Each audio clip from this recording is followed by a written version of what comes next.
pode, então, dar continuidade à nossa jornada, a última mesa.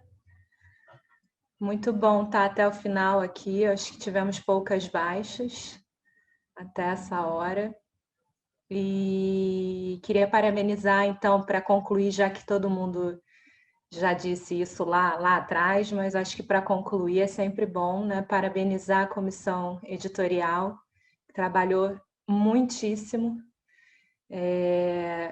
Também agradecer às secretárias e a comissão de divulgação também, que trabalhou bastante para tentar ajustar as coisas junto à comissão editorial. A Paula tá escrevendo aqui no chat até, seria muito importante que todo mundo se inscrevesse no canal do YouTube, o canal da SPID no YouTube. Ela já mandou o link aí no chat e a gente manda de novo também lá na nossa conversa do WhatsApp, porque a partir de agora os nossos encontros vão estar gravados lá para a gente rever, enfim, movimentar ainda mais a nossa sociedade.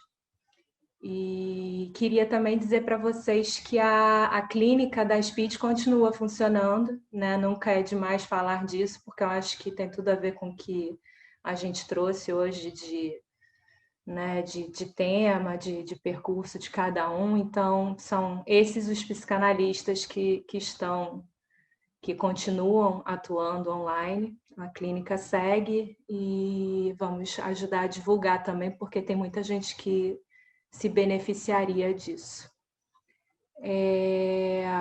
Então, agora na quarta mesa, a gente tem o Victor de França, a gente tem também o Alterives Maciel e o Vitor Maia, todos membros associados da SPID. E vamos fazer na ordem que está aqui na divulgação, começando pelo Victor de França, com o atravessamento pela palavra. As suas ordens, Victor.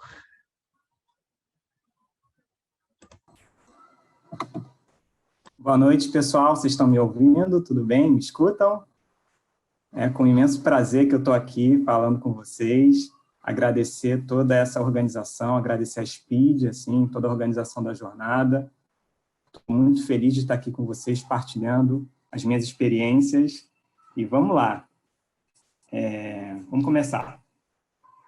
A cousai ou que epistamenoi oide eipein. Não sabendo ouvir, não sabem falar.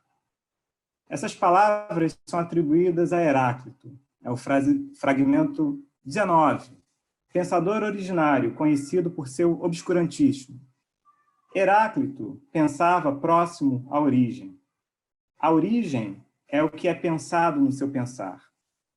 A origem não é um momento histórico primeiro. A origem é o que origina algo por meio dos pensadores originários. A origem exige o pensar do pensador. Os pensadores são originados pela origem, são colhidos para dentro dela e reunidos a partir dela.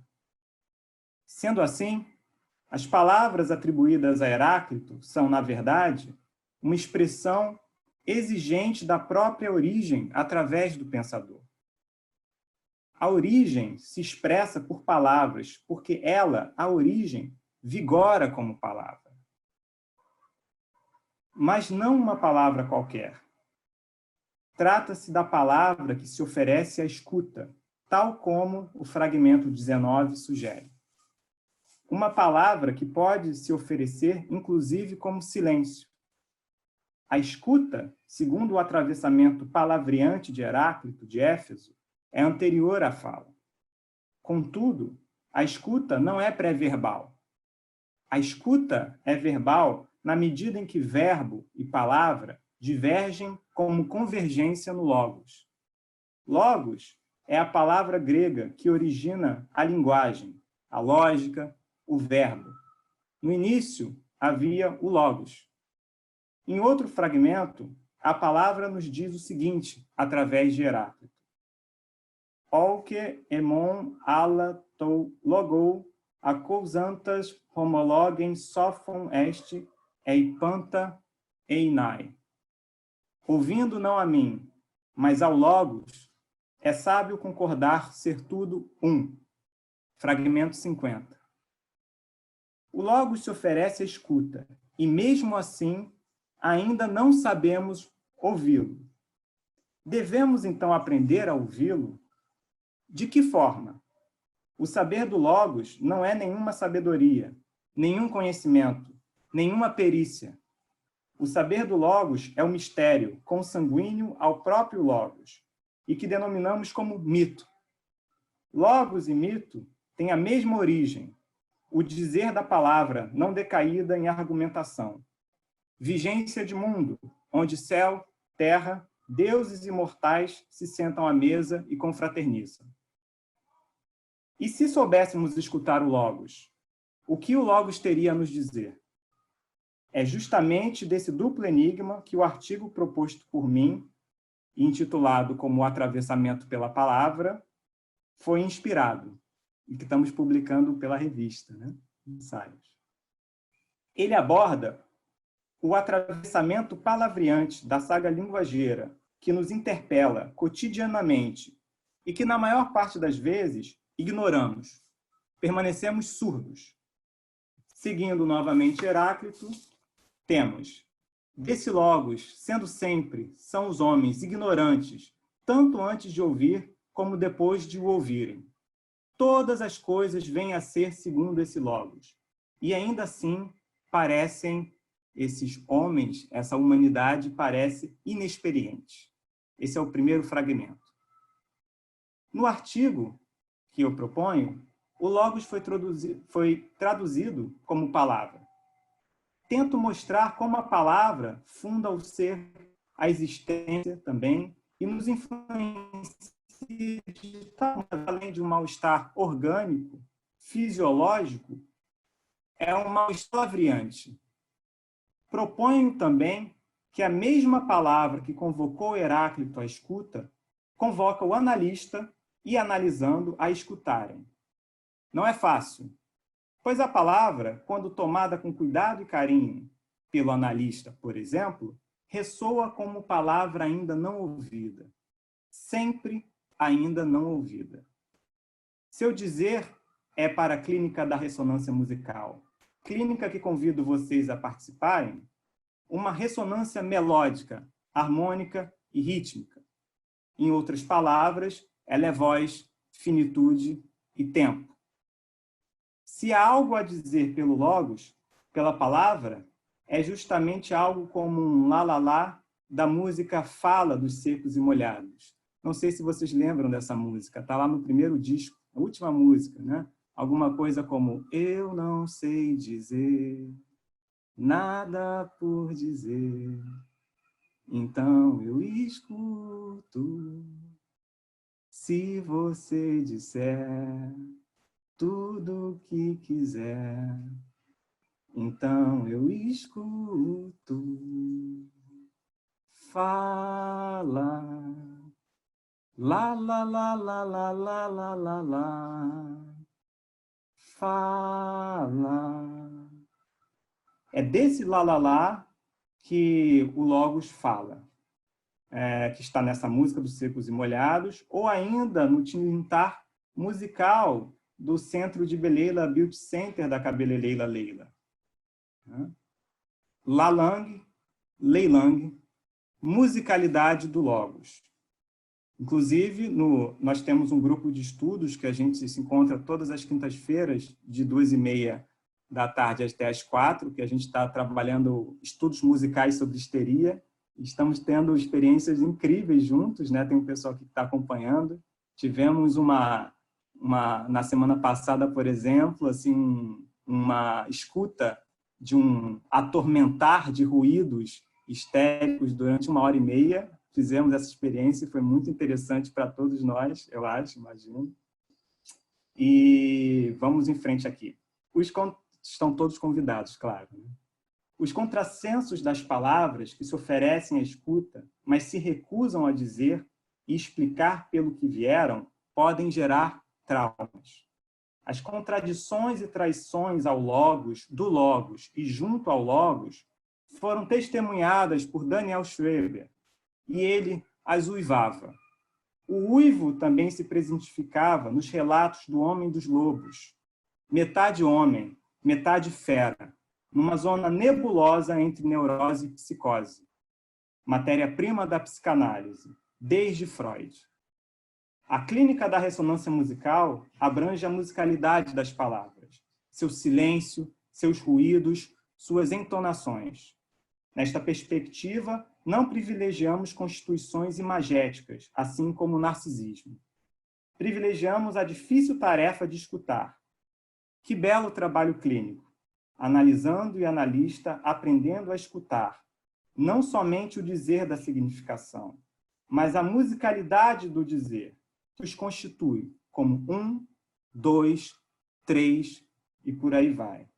Polifonia, homogênea e indivisível, harmonia.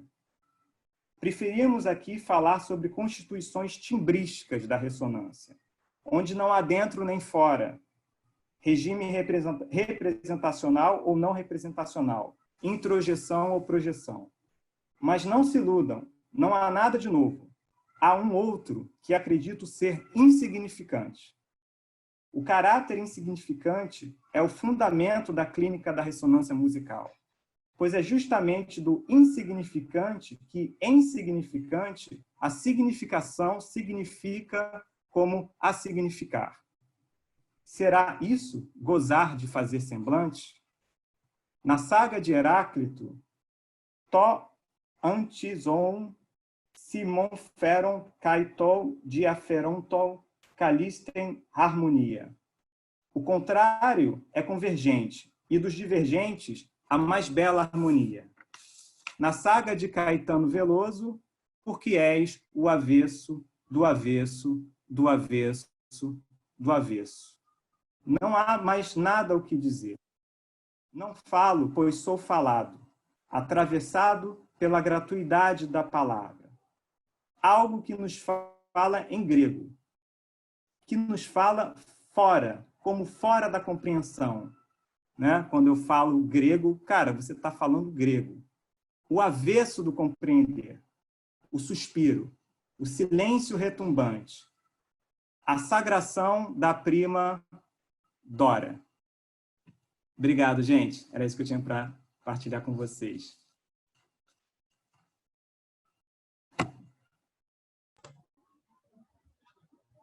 Muito bom, Victor. Vou escutar as músicas logo em seguida. Vamos agora, então, passar aqui na ordem, né? Temos a vez do Walter Ives Maciel com Crise Social e Cuidado de Si em Tempos de Pandemia, Foucault e a Psicanálise. Pronto.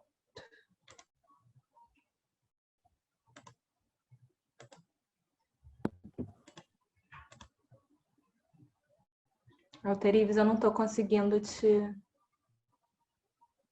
Eu tenho que desligar, o Vilco tem que autorizar a desligar o microfone dele. Desligar não, religar. Funcionou. Agora foi. Porque estava desligado e eu não estava conseguindo, sem autorização, ligar aqui. Boa noite, mais um ano juntos, mais um ano de incertezas e de problemas.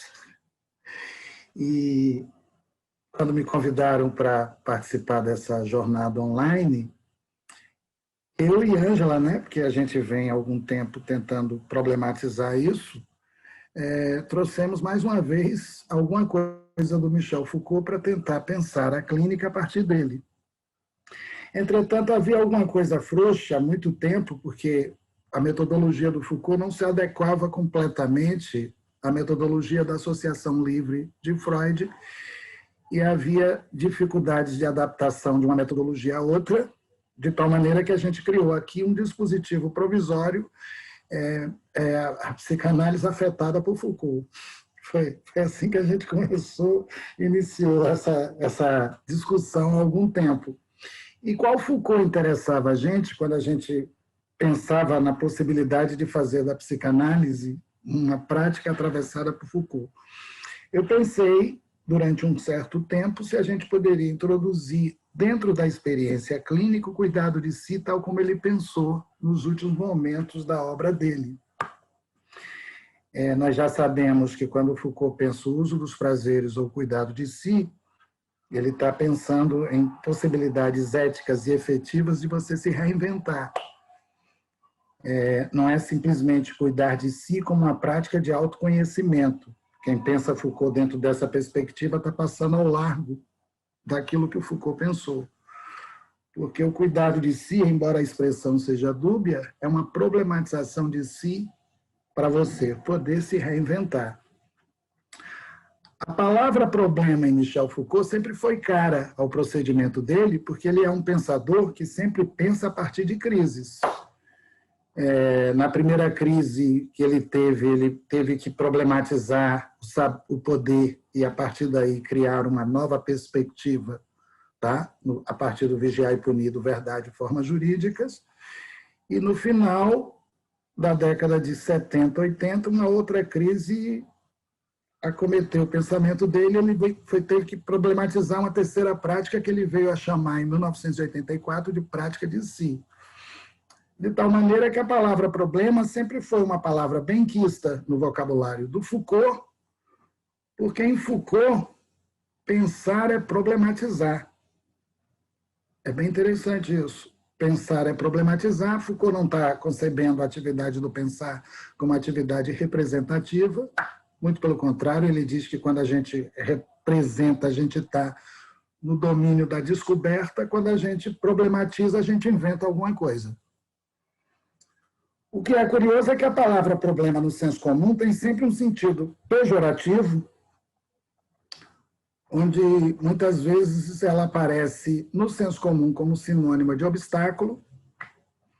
Quando a gente associa a palavra problema à palavra obstáculo, a gente pensa que o problema é um emperramento no pensamento, e o Foucault transformou a palavra problema, que não é para ele emperramento, na atividade do próprio pensamento.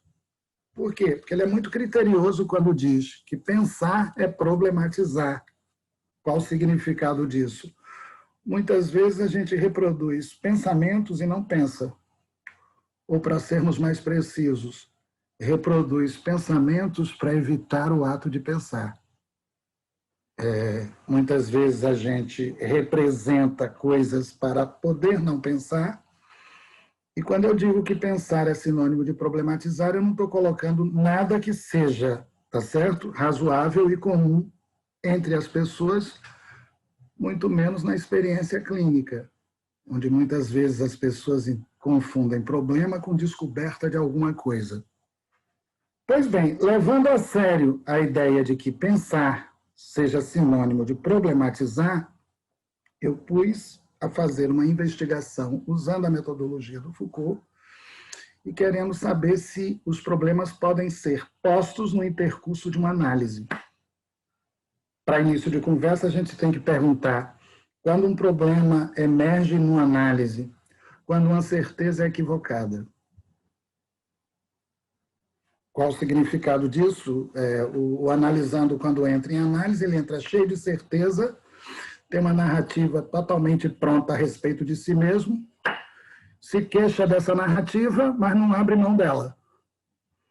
Se queixa dessa narrativa, mas não abre mão dela, ele se descreve com muita exatidão a respeito de si, porque ele sequer desconfia que ele possa problematizar de si próprio. Tá? Freud, junto com Lacan, introduziu a técnica da equivocação em análise. No momento em que eles introduzem a técnica da equivocação em análise, eles estão, não sei se produzindo necessariamente o conceito, mas fazendo intuitivamente isso acontecer, eles estão pela via da equivocação, substituindo uma certeza por um problema. Creio eu que a prática analítica é permeada de problema do início ao fim. Creio eu que uma experiência analítica, uma imersão profunda numa experiência analítica seja uma imersão onde nela os problemas sejam devidamente acolhidos. creio eu que uma das tarefas prioritárias do analista seja substituir uma certeza por um problema. A ideia que eu estou tentando transmitir rapidamente para a gente poder se situar no cenário analítico é: ninguém pensa constantemente, porque ninguém quer problematizar coisa alguma. A maioria das pessoas segue a tendência da certeza, da descoberta, e quando descobre alguma coisa, eureka, me achei. É mais ou menos assim, descobre alguma coisa, eureka, me achei, tinha um outro escondido aqui que agora eu descobri e já sei quem eu sou, que é um engano, né? É um grande engano, já descobri, já sei quem eu sou, dura 2, 3 semanas, o analista vai lá e creu o problema. Ele disse, diacho, eu achei que eu tinha me encontrado e o cara vem e produz em mim um outro problema. A análise vai se tornando, nesse aspecto, insuportável para alguns, porque problematizar parece ser, de alguma forma, aquilo que está na raiz de toda e qualquer elaboração, aquilo que está na raiz de toda e qualquer equivocação. Prestem atenção, o problema aparece aqui como a contrapartida de uma certeza, que não é outra coisa senão uma narrativa construída pelo teu ego para não ter que se haver com o lado obscuro do teu ser. Muitas vezes as pessoas fogem da palavra problema e fogem à palavra problema porque elas escolhem não pensar, admitindo que já se conhecem. Muitas vezes as pessoas tentam escapar da palavra problema. No senso comum, inclusive, problema em certos contextos é sinônimo de xingamento. Tá? Porque tem muita gente que usa a palavra problema no sentido pejorativo, quase que dizendo essa pessoa é muito problemática, quer dizer, ela é uma pessoa que só traz emperramento. No meu entendimento, na clínica, não. Problema é uma dádiva. Porque a emergência de um determinado problema na clínica faz o analisante escolher a partir, olha só, de uma incerteza. Na clínica, para mim, o problema é uma dádiva, porque eu estou entendendo, olha só, que quando emerge um problema, o analisante vai estar efetivamente pensando. Na clínica, para mim, quando um problema emerge junto com o problema a atividade do pensar. Se Foucault está certo, eu creio que está, a atividade do pensar emerge no momento em que um problema acontece. Isso levou o próprio Michel Foucault a diferir o ato de pensar da reprodução de pensamentos. Por quê? Porque quando ele diz que a gente está reproduzindo pensamentos, né, a reprodução dos pensamentos, como bem dito aqui, reprodução dos pensamentos, não é outra coisa senão a reprodução de certas representações cujo repertório você já conhece. Dito de outra forma, você está reapresentando o que outrora já foi apresentado e se redescobrindo através dessa representação. No problema, não. No problema, você tem que inventar alguma coisa. Você sai do contexto das descobertas e entra no contexto das invenções. Reparem, no momento em que a gente começa a colocar problema como atividade do pensamento e começa a desvincular problema, olha só, de obstáculo, tá? O problema tende a se igualar cada vez mais à atividade singular no ato de pensar. E em clínica, não é toda semana que surge um problema, porque às vezes surgem falsos problemas também. Não é toda semana que surge problema, o analista não pode presumir que ele vai encontrar problema em toda a sessão, às vezes a sessão se esgota num blá blá blá. Blá blá blá, onde problema nenhum surgiu, não houve trabalho analítico, porque não foi possível extrair daquela certeza alguma questão, algum problema.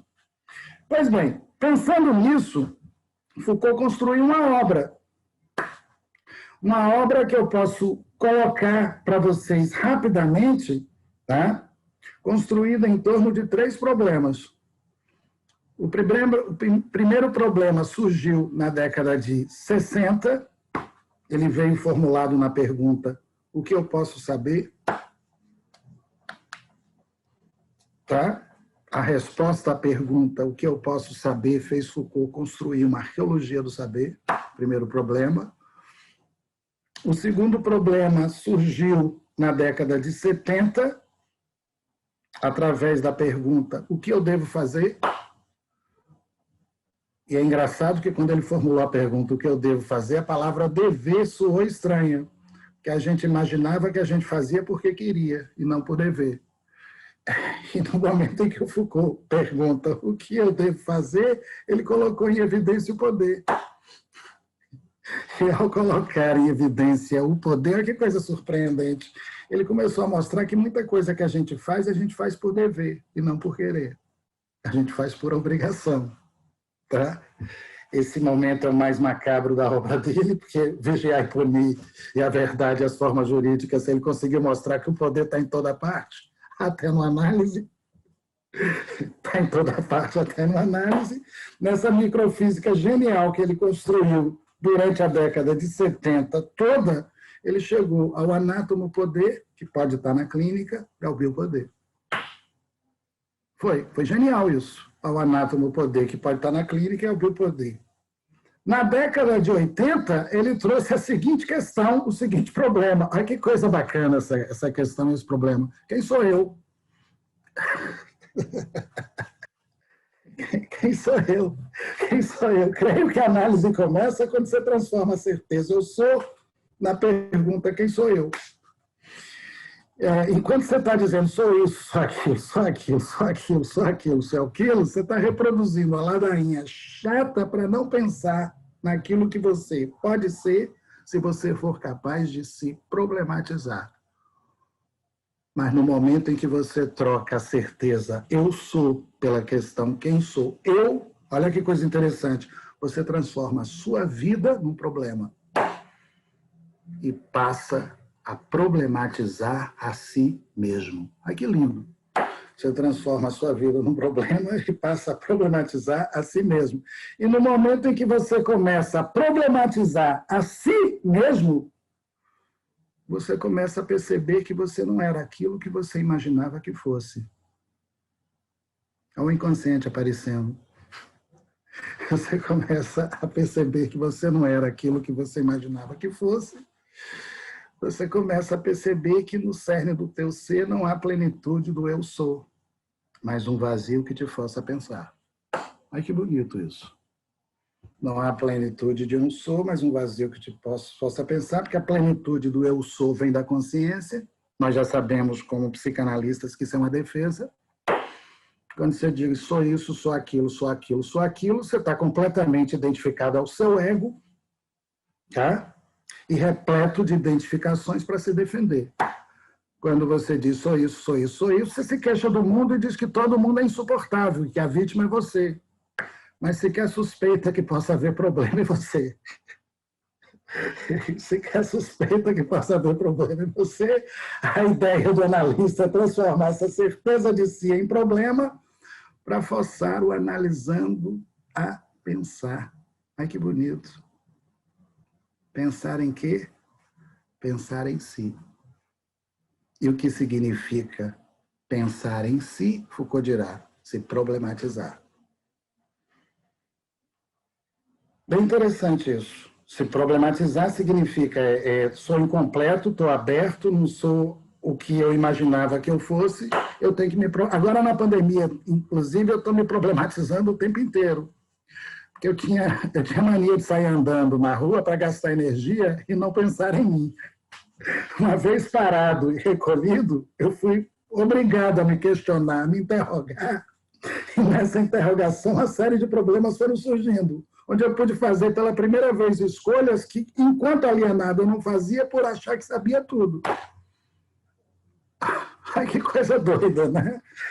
Como a pandemia, ao travar o aparelho motor, lhe obriga a pensar em si. Eu falei, tem muita coisa errada que eu preciso cuidar. A aflição foi crescendo, foi crescendo, foi crescendo. E nessa aflição crescente, eu fui forçado a me problematizar. Já estou há 5 meses me problematizando. De vez em quando eu ligo para a Ângela para pedir um help, porque os problemas incendiaram aqui. Ângela, um help, por favor. Ela me ajuda a elaborar aqui. Help, help. Porque na impossibilidade de reagir, porque pandemia é isso, você teve que problematizar a si próprio. Isolamento, terror, fantasmas, etc, etc, etc. Você sozinho tendo que se haver consigo mesmo. E à medida em que sozinho você tem que se haver consigo mesmo, você começa a perceber que você não estava tão certo de si quando andava pela rua, que tem muito problema pendente. Eu acho que é por isso que eu fico adiando a minha análise. Tem muito problema pendente que eu vou ter que encarar, e eu vou ter que encarar forçosamente uma atividade de recolhimento sobre mim mesmo. Onde nesse recolhimento, ao trocar a certeza que eu tenho de mim por um problema, eu começo a me reinventar. Bonito isso. Lindo. Lindo foi a ética que ele nos legou na década de 80. Começa a se reinventar, ele está dizendo que pensar em si é se problematizar para mudar o seu modo de ser na vida. É transformar suas certezas em escolhas e transformar as suas escolhas em problemas vivos para poder tomar decisões a partir de tais problemas. Na ética do Foucault, que começa a ser desenvolvida brilhantemente no uso dos prazeres, a palavra problema vai aparecer com muita frequência e a gente não dá tanta importância como deveria dar a essa palavra, porque ela está na clínica o tempo inteiro. A gente não dá tanta importância como a gente deveria dar essa palavra, porque ela comparece na clínica o tempo inteiro. Quando você problematiza pensando em si, você está transformando a certeza que você tem de si num problema e está rigorosamente se problematizando. Olha que bonito isso. Isso é uma ética. Porque enquanto você se ama e se acha, você não pensa. Você só pensa quando se problematiza. E você só se problematiza quando você não encontra em si, tá, álibi para montar uma narrativa a respeito de si pela via da certeza. Você só se problematiza quando se aproxima de uma maneira muito própria desse desejo, olha só, que faz você repensar o seu modo de vida na existência. Bonito isso. Bem bonito, bem bonito. Essa ética foi desenvolvida em 3 volumes. O primeiro volume se chama O Uso dos Prazeres, o segundo volume se chama O Cuidado de Si, o terceiro volume, já em português, se chama As Confissões da Carne. Nesses 3 volumes, o Foucault está pensando se um ser humano pode fazer da sua vida uma obra de arte através de uma problematização de si. Se ele pode construir uma estilística da existência se pensando de uma forma problemática. Durante os 3 volumes em que ele está desenvolvendo isso, tá? Ele está pensando ética, e eu estou tentando trazer essa ética que ele está pensando na filosofia para a experiência clínica, vinculando acidentalmente essa experiência clínica à era da pandemia, que é forçosamente uma era de recolhimento e de problematização de si.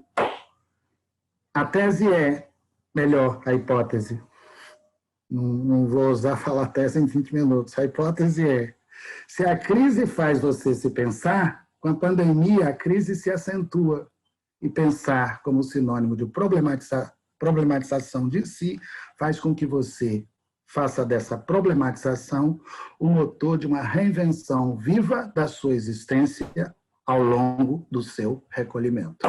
É isso aí, viu? Valeu. Muito bom, Alterives, obrigada. Já ia te perguntar da análise pessoal depois das perguntas, mas você já falou que tá adiando, que essa era uma das minhas questões, mas depois eu vou colocar mesmo assim. Vamos passar agora para a fala do Victor Maia. Ele vai falar hoje para a gente sobre imunidades reais e simbólicas, ensaio sobre desconstrução e alteridade.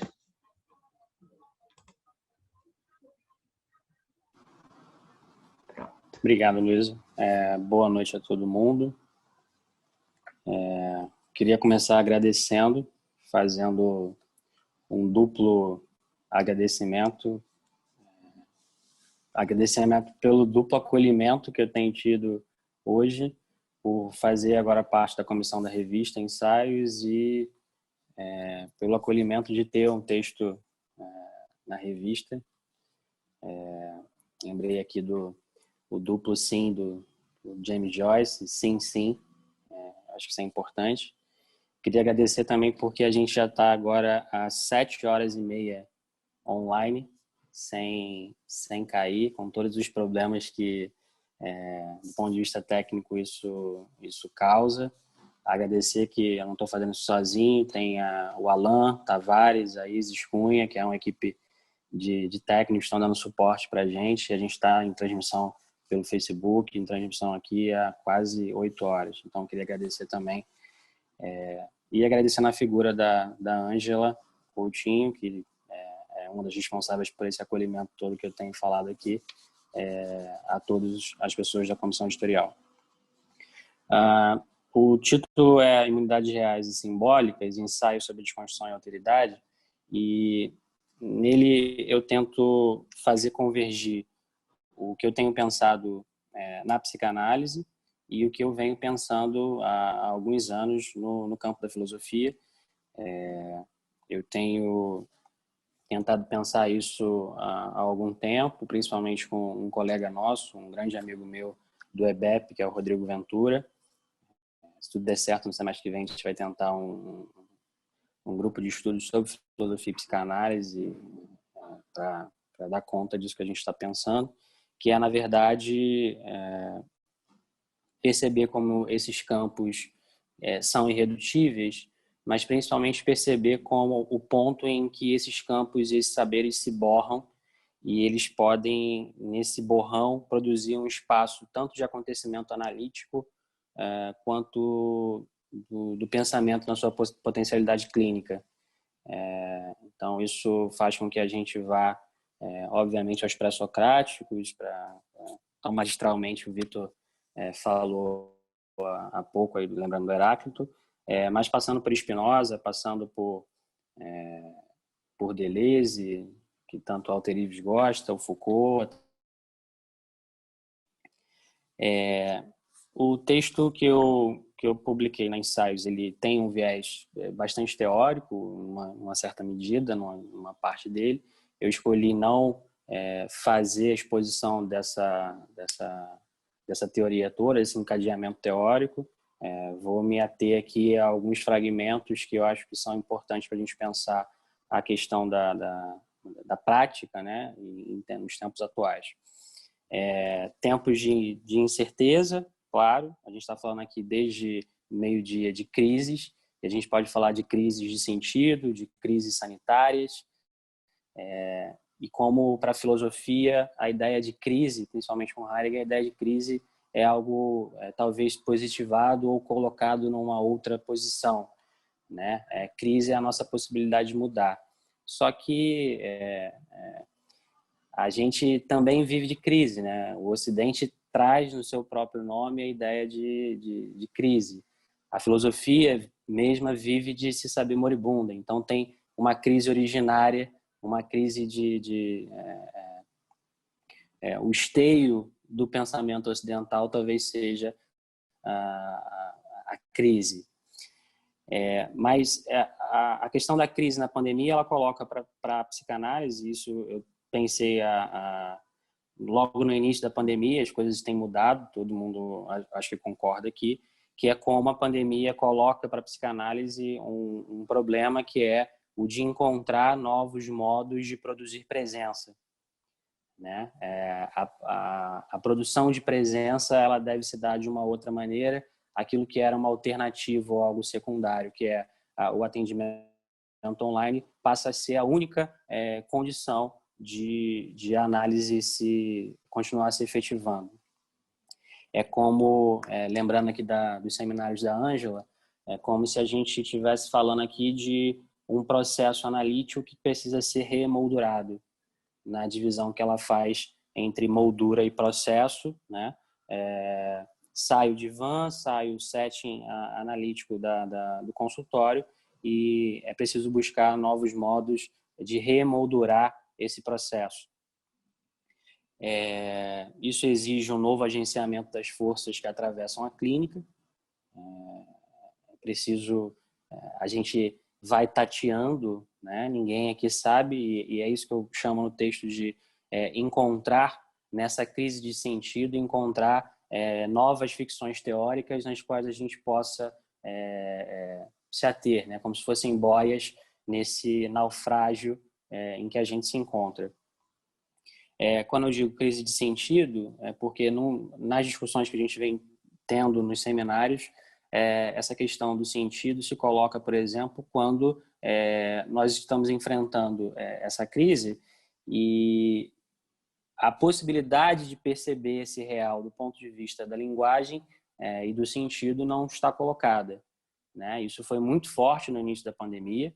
Nós não sabemos que vírus é esse, como ele age. O que se tem é uma antecipação, o horizonte de antecipação da morte que é colocado. Todos nós sabemos que vamos morrer, e isso é constitutivo de quem somos, mas de uma hora para outra há um acontecimento que irrompe e coloca para a gente um horizonte aí de antecipação da morte. Eu posso morrer, não apenas eu posso morrer, como eu posso morrer num horizonte muito próximo, né? Isso ressignifica muita coisa, isso nos aflige, nos angustia, porque a gente não vê a emergência de efeitos de sentido, né? E isso angustia exatamente por a gente não poder, nesse início, se colocar isso que no real se impõe e insiste diante de nós, colocar nos traços da linguagem. Só para dar um exemplo dessa questão da ficção teórica, a ideia que foi muito usada por todo mundo no início da pandemia, do novo real, que inclusive muitos psicanalistas usaram, e eu não vejo nada mais antipsicanalítico de a gente endossar novas normalidades, nada mais antifilosófico dessa novidade que precisaria ser repensada e pensada nessa crise, só para ficar num exemplo de uma ficção, de um efeito de sentido que a gente buscou compreender a realidade disso que se impõe. E aí eu no texto uso um pouco a questão trazida pelo filósofo franco-argelino Jacques Derrida, que alguns devem conhecer. Ele é a figura que popularizou a ideia de desconstrução, que hoje em dia nos bares, na universidade, nos livros, em qualquer lugar, as pessoas usam o termo, mas que tem lá uma certa reflexão sobre o que seja desconstrução, com efeitos em várias micro-revoluções, tanto do ponto de vista do feminismo, quanto do ponto de vista do gênero, do racismo e outras micro-revoluções que aconteceram nessas últimas décadas, que são, talvez, facilitadas pela ideia da desconstrução, que é, na verdade, uma tentativa pelo pensamento, pela reflexão, de desmantelar aquilo que a gente chama de um certo efeito do logocentrismo, né? O centrismo do logos, que faz, na história do pensamento ocidental, com que certas pares, com uma certa binariedade com a qual a gente enxerga a realidade, que ela cria esses efeitos, mas não apenas isso, que ela também hierarquize. Eu estou falando aqui de noções como masculino, feminino, natureza, cultura, o dentro, fora, que eu usei aqui e é importante também para tratar da questão da alteridade. E a desconstrução se coloca no sentido, então, de perceber essa hierarquização e de perceber como há aí uma lógica violenta que faz com que o segundo desse par sempre seja subalterno ao primeiro. Isso tem consequências éticas, políticas, sociais e também psicanalíticas, eu diria, e eu tento abordar um pouco isso no trabalho. Mas eu uso também a desconstrução aqui para pensar a questão da alteridade, para pensar a questão do outro, e aí eu chego numa pequena brincadeira que eu faço no título, que é a questão das imunidades reais e das imunidades simbólicas, né? Eu tenho agora um acontecimento que se impõe, que é a pandemia, que é o coronavírus, e há uma busca, e aí eu estou usando real e simbólica aqui de um ponto conceitualmente no sentido lato, afrouxado dos termos. Eu tenho uma ideia de imunidades reais, eu preciso, há uma corrida mundial pela imunidade, por algo que cientificamente nos livre dessa pandemia, mas há também imunidades simbólicas, que na minha relação com o outro, que já é problemática em si mesma, eu tenho agora uma intensificação, uma hiperbolização da estranheza do outro, que é uma imunização em relação, que eu estou chamando de simbólica, que é em relação ao outro. Isso faz, em última instância, em outros termos, com que a gente passe a pensar, inclusive, o familiar como estranho, né? Para também brincar aí com o termo que a gente vê em Freud. É como se até mesmo o mais próximo, na minha relação com o outro, me causasse a possibilidade da contaminação. E aí a contaminação tanto no sentido simbólico quanto no sentido real, né? E aí, nesse sentido que eu trago a desconstrução derridiana para pensar a própria relação com o outro, que diferentemente de uma polarização no campo psíquico entre o eu, o sujeito e o outro, que o Freud aborda, pensar mais latamente, de um modo mais largo, a ideia de um eu que se constitui originariamente a partir da vinda do outro. É como se constitutivamente a gente tivesse não uma assimilação do outro, mas uma interiorização desse outro, que é quando eu trago dois versos do Paul Celan, que são bem famosos, que é: o mundo acabou, eu tenho que te portar. As consequências desses versos tão simples o mundo está em suspenso, o mundo acabou e eu devo portar o outro. Essa contaminação seria originária porque a prótese de origem, por exemplo, que é a linguagem, ela é vinda do outro. Tudo aquilo que me constitui como um eu, como a possibilidade de eu, uma vez, dizer eu, vem sempre do outro. Então, há um movimento de interiorização sem assimilação, porque isso nos colocaria numa melancolia inescapável. Há aí talvez um luto originário do portar o outro, de uma vez que de Welt ist fort, o mundo acabou, eu devo portar esse outro. Tem, obviamente, aí algumas considerações que eu faço do ponto de vista teórico, que eu não vou colocar aqui, e aí eu acabo o texto com uma proposição de que nessa convergência que eu tenho pensado a psicanálise e a filosofia, a psicanálise talvez seja um saber sem álibi, um saber importante para os nossos dias, de uma vez que nessa relação de contaminação, de autoimunidade, ela se apresenta como um campo de saber que não precisa dos álibis metafísicos, teológicos, os álibis morais e de soberania, o que faz com que ela possa responder e, ao mesmo tempo, corresponder às condições históricas e evitar a sua própria dissolução no sentido histórico. Em outras palavras, o que eu estou pensando aqui é uma abordagem psicanalítica e filosófica em que esses campos sejam borrados, ao mesmo tempo em que são irredutíveis, e que para a psicanálise a filosofia sirva como uma caixa de ferramenta, para lembrar mais uma vez o Foucault, e que o pensamento também se contamine com os efeitos do que a a psicanálise traz, o respiro para o pensamento do que a psicanálise traz a partir do século XX. Obrigado, gente.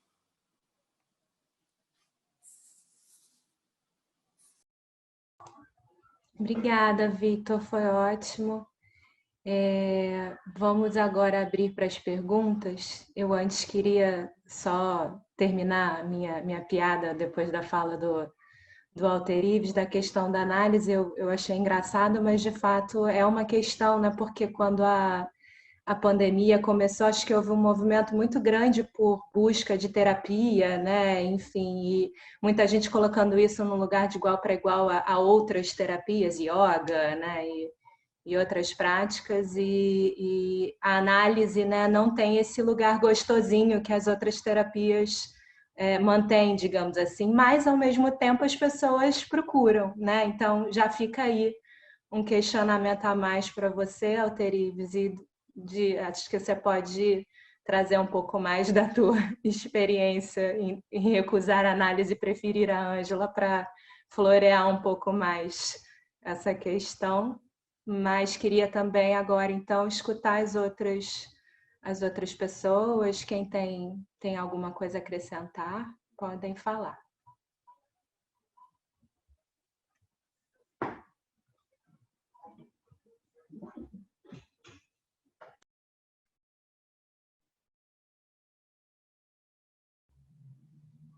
Então, quero parabenizar a resistência nossa, né, de ficar aqui até essa hora, desde, acho que foi o quê? Meio-dia, né, Ângela? Nós somos realmente resistentes e eu acho que a gente gosta muito da psicanálise e da speech, sinceramente. Então, e eu queria muito agradecer eu queria muito agradecer essa mesa. O primeiro Vitor, né? O Vitor de França, pela linda exposição, muito sensível, muito, né? E assim, a questão da musicalidade do dizer, né? Eu acho que isso é lindo, né?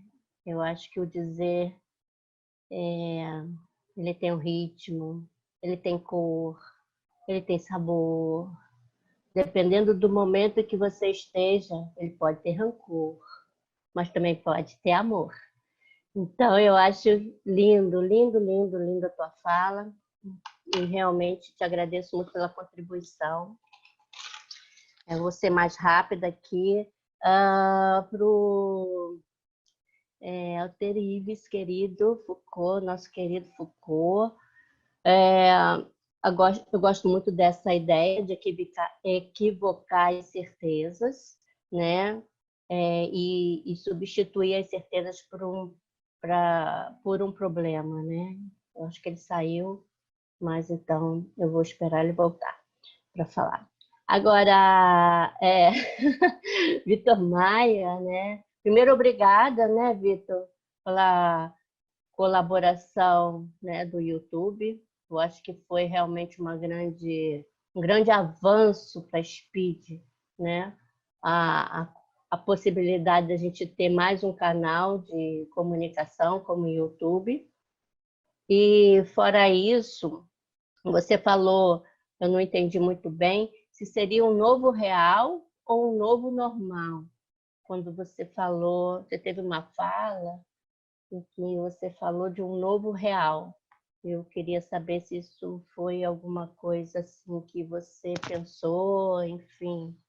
E também portar o outro, né? Eu fico pensando, eu tenho uma... Tá sem áudio? Tá com áudio? Não entendi. Agora ligado. Você estava no mudo por causa dela, é porque ela estava falando. Quando ela terminar, eu tiro. Eu chamei para poder tentar ligar, porque eu estava no mudo. Entendi. Eu gosto da ideia de imunidade, eu penso em imunidade, né? Eu tenho até um pensamento sobre a imunidade psíquica, a partir do Immunatas, né, do Exposito, né, o filósofo italiano. E eu acho essa ideia, né, não sei se tem a ver um pouco, né, da tua fala, né, na questão dessa aquisição da imunidade psíquica. Mas portar o outro significa também de afetar o outro. Pelo que eu entendi, eu queria que você explicasse melhor como é esse portar o outro, né? Porque você fala assim, vem sempre pelo outro, né?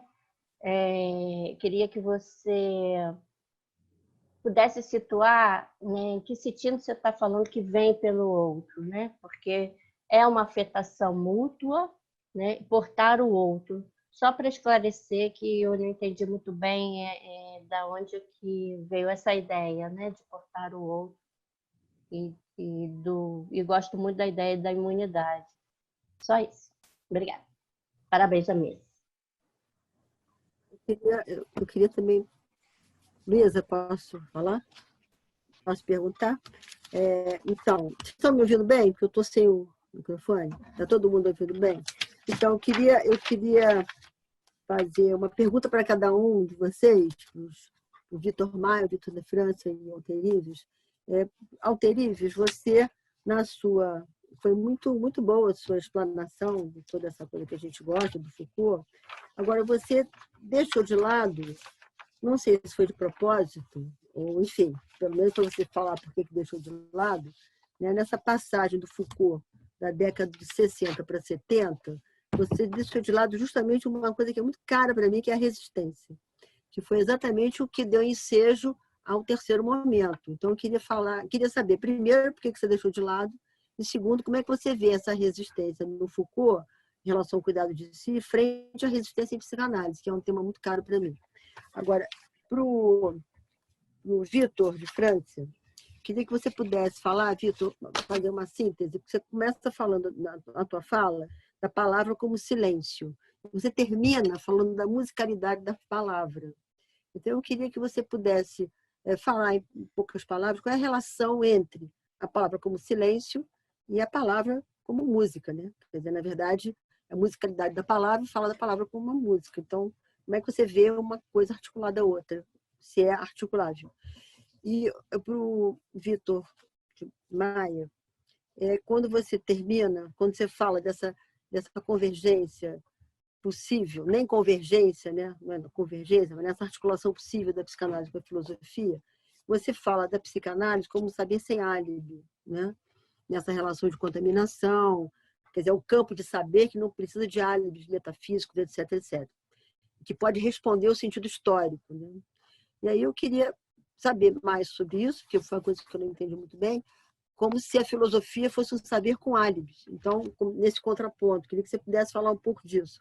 Em que a psicanálise seria um saber sem álibi, principalmente. Então, muito obrigada. A gente já responde... Desculpa, não falo. A gente tem feito, Luísa, em todas as mesas, para poder adiantar, porque aí as pessoas, quando vão respondem numa síntese para as perguntas todas. Então, se tiver mais perguntas, ouve as perguntas, depois a gente... Isso. É por isso que eu estou explicando isso para o Alterives, que ele está querendo ser desmutado, mas eu estou aguardando fazer essa reunião. Espera aí. Olha, ele quer falar alguma coisa, já...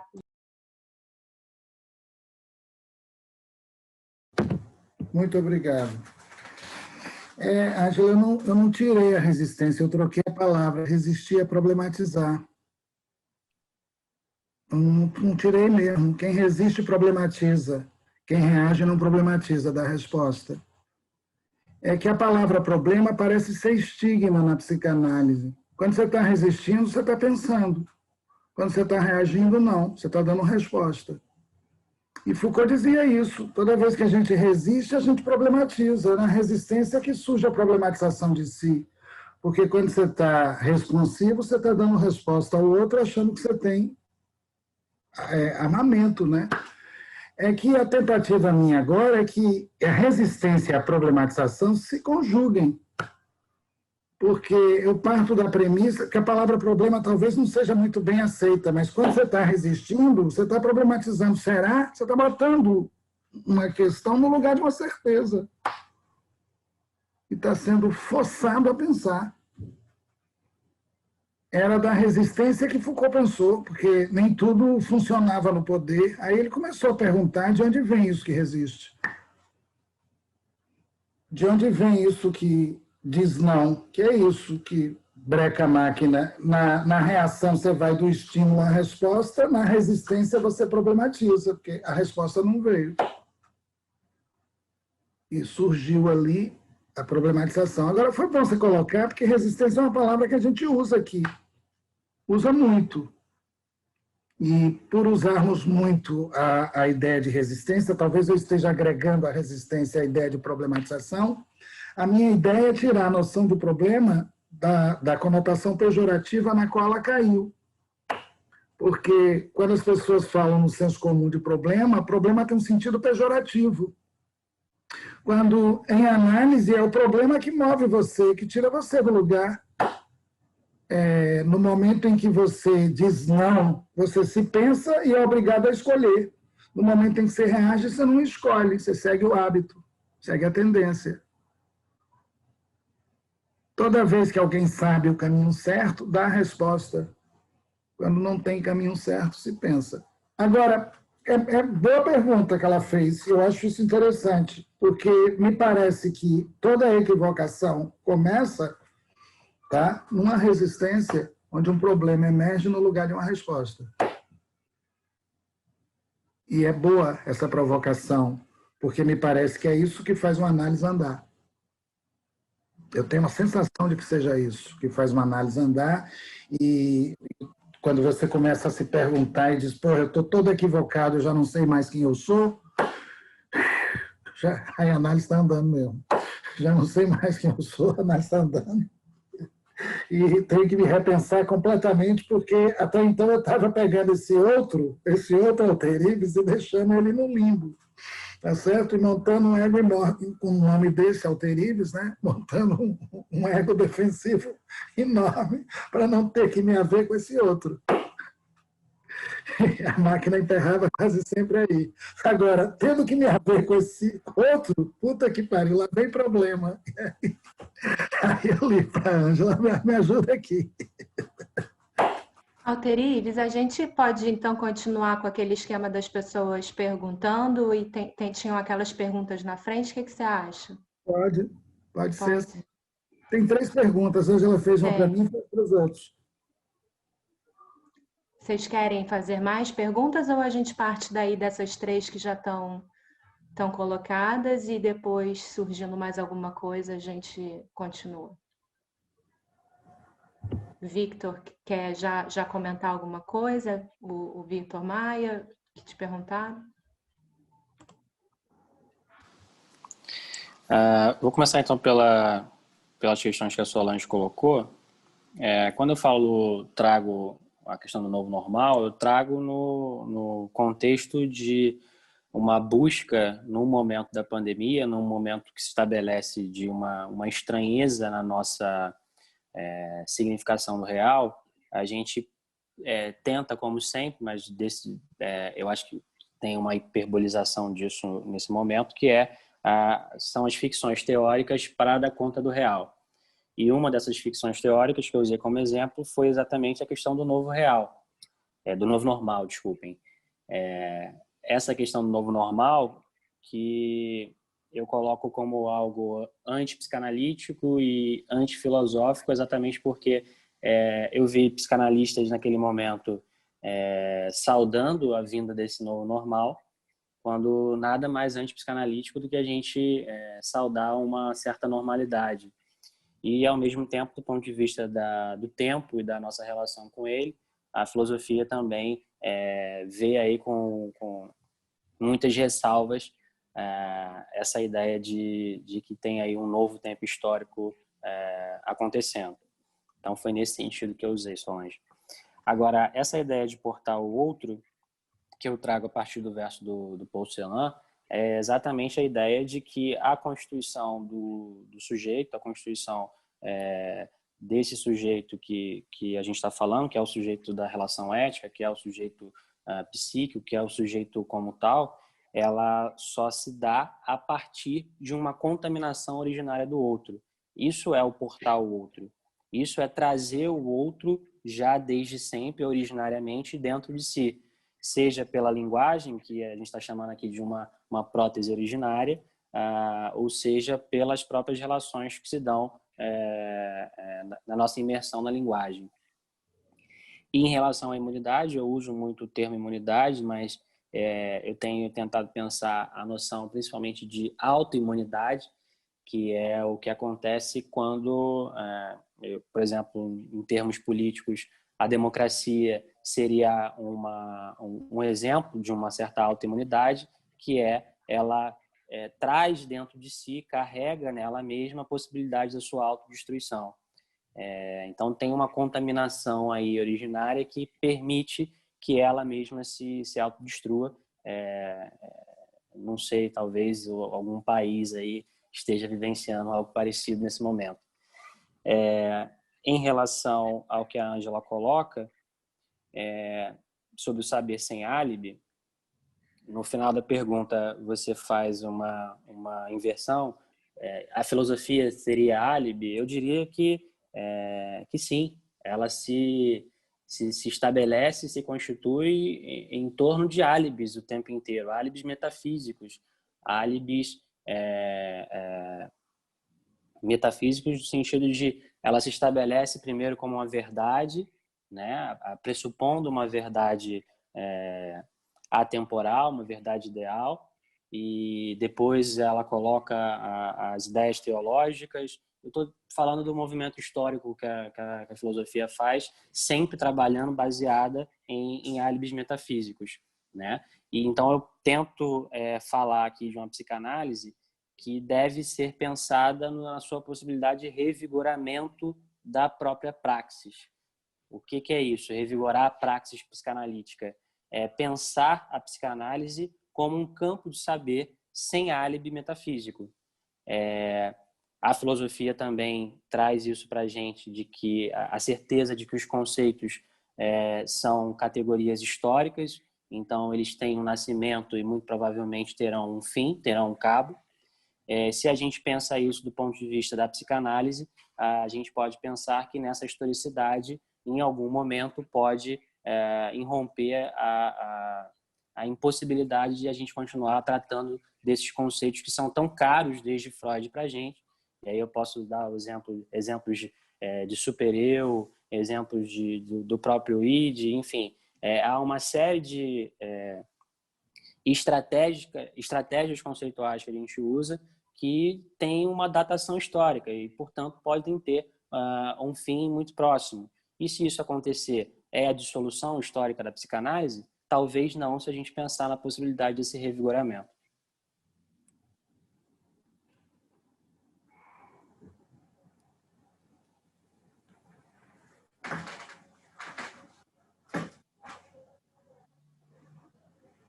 Eu acho que você está muda. Tinha mais alguma questão na tua pergunta, Solange, que para mim parece que não? Eu vou falar aqui para o Vitor uma coisa, que ele está parcialmente certo. Isso depende da filosofia. A que você citou é cheia de álibi mesmo, que é a filosofia platônica. Mas tem uma filosofia do Nietzsche, do próprio Derrida, e assume o desafio de pensar sem álibi. A gente não pode homogeneizar em cima das categorias, que é o projeto platônico aristotélico, porque tem filósofo que não concorda com isso. Foucault não concorda com isso, ele abre mão dessa metafísica, ele vai fazer pesquisa histórica. Deleuze não concorda com isso, porque ele acha que esse projeto é platônico, acha que foi Platão que introduziu essas verdades eternas e tentou encantar a filosofia com esse projeto. E a galera da imanência desce o cacete nisso. O Deleuze diz, inclusive, que ele não gosta de trabalhar com categoria, porque categoria é representação. Ele diz que os conceitos têm que ser criados, e a gente cria a partir do caos. E quando você cria a partir do caos, você está criando sem álibi algum. Você pegou o seu pensamento, rompeu com a doxa e fez ele confrontar com o caos. Não tem álibi aí. Aí você corre o risco até de se virar vagabundo. Tem gente que diz que Deleuze nem filósofo é. Nem filósofo porque ele é um marginal total, fala diferença pura, fala um monte de coisa que para o senso comum soa como absurdas, né? E eu gosto, quando ele diz essas coisas absurdas, eu vou atrás. Vou atrás, esses paradoxos enlouquecidos que só pode surgir da cabeça de um cara que está pensando na beira do caos. É por aí mesmo. Você não está errado, não, porque isso o Platão plantou mesmo. A filosofia como discurso totalizante. Plantou isso. Plantou e muita gente seguiu. A verdade eterna no mundo das ideias, Platão plantou essa ideia e uma certa tradição filosófica seguiu. Mas o que eu quero dizer, porque eu estou tentando acrescentar o que ele está falando, também na filosofia rola dissenso. E a ideia de sem álibi foi do Derrida, que era um filósofo da desconstrução, que estava detonando a metafísica. Tem filósofos assim, tem pesquisas, né? Como tem os filósofos platônicos também. Não estou divergindo de você, não estou acrescentando, na verdade, tá? Para a gente pensar que não pode pensar a filosofia numa via única, é isso. Como também a psicanálise. É engraçado, porque às vezes quando eu entro na escola de psicanálise, meu medo é que aquilo ali vire uma doutrina fechada, onde um determinado saber se torne a verdade absoluta. Porque isso acontece também com as instituições psicanalíticas, que eu já tive em duas, eu saí de lá porque era impossível pensar diferente. O saber vinha de uma forma monolítica, onde só tinham 2 analistas funcionando. Eu não vou falar o nome. E o resto não era considerado. Está cheio de instituição de psicanálise aqui, assim, fechada, onde a verdade está com 2 autores que criaram alguma coisa e um séquito embaixo tentando sustentar aquilo como se o saber fosse fechado. Esse risco que a filosofia correu e se acentuou muito bem, a psicanálise corre também, quando se cristaliza em torno de uma doutrina. Corre. E, para mim, tanto na filosofia quanto na psicanálise, quando isso acontece, é nocivo para ambas as práticas. Para ambas. E clínica e filosofia, que não são a mesma coisa, só acontecem na experimentação. E na experimentação, a certa ânsia você tem que assumir, senão você não pensa. Eu penso... Então, você vai falar mais alguma coisinha? Não, só bem rápido, assim, em momento algum eu digo que é uma via de mão única. Eu concordo com o que o Altair está falando, mas a minha pergunta é se a gente já deixou de ser platônico, né?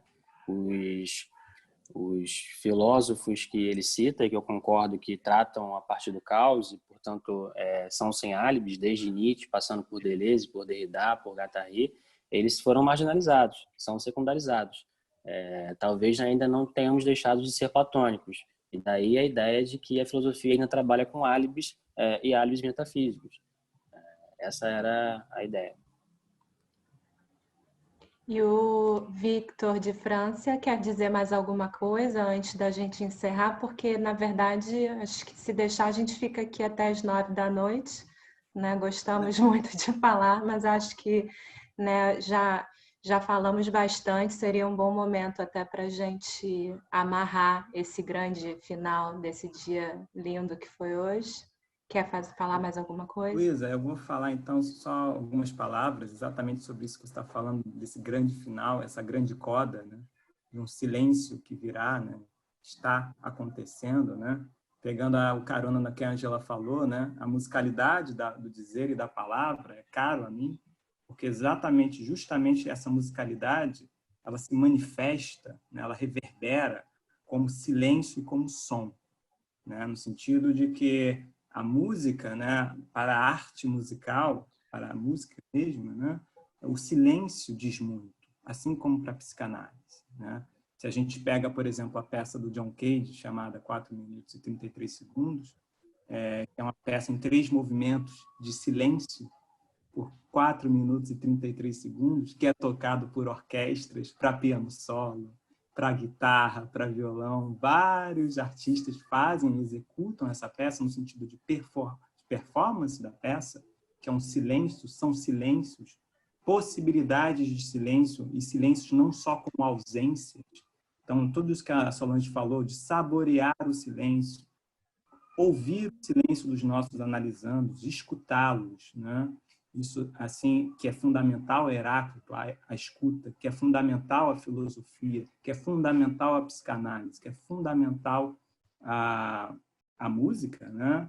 Então, no sentido filosofia, música e psicanálise, elas convergem, divergem, né? Nesse grande originário, nesse grande cadeirão. É um pouco por aí que eu gosto de caminhar. Era só isso, Luiz. Eu agradeço a vocês todos.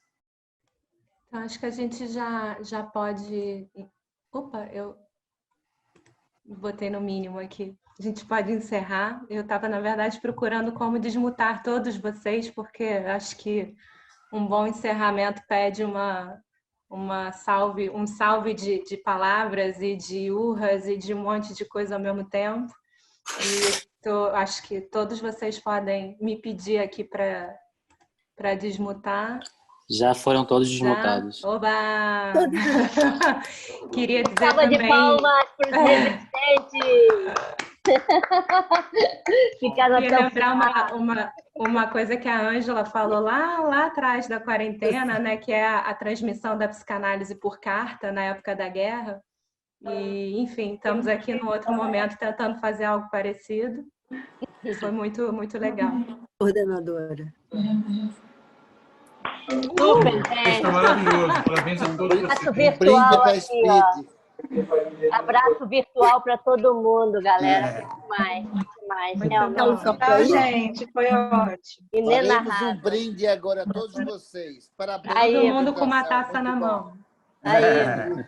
Valeu, Tchau, gente. Grande abraço. Tchau, gente. Boa noite. Parabéns. Boa noite, gente. Parabéns a todos. Obrigada, pessoal. Foi ótimo. Beijos, queridos. Beijos. Beijo.